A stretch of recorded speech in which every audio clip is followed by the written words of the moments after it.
It's a pleasure to be back to IAP2. It was 2008 at the Logan Conference, Logan, Utah, for the Intermountain chapter when I kind of talked these big, dreamy, what if we could do this with crowdsourcing and public participation ideas. And so it's been fun to see them fleshed out. And there's some amazing tools now, like MetroQuest, that really kind of excite me because they look exactly like what I hoped would happen and even better. I want to start with, I guess, a sobering thought. You all remember the Boston Marathon bombings that took place in April, this past April. And what happened after that, many of you are probably aware, was that sites like 4chan and Reddit, 4chan kind of well known as the underbelly of the internet. It's where a lot of some of the most foul jokes come from. Not a really pleasant place.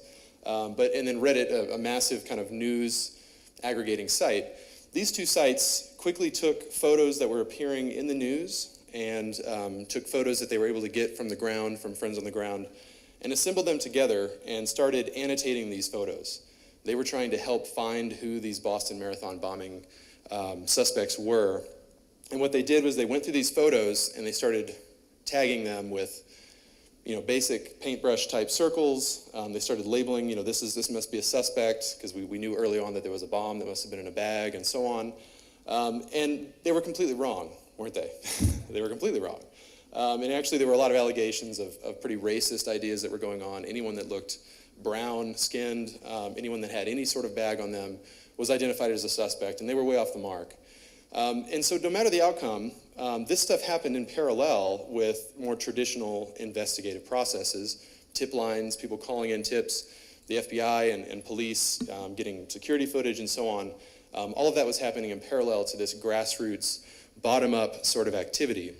And what I want to say is that while this didn't succeed, I think it kind of illustrates a number of points. Number one, citizens want to help and provide input. They do.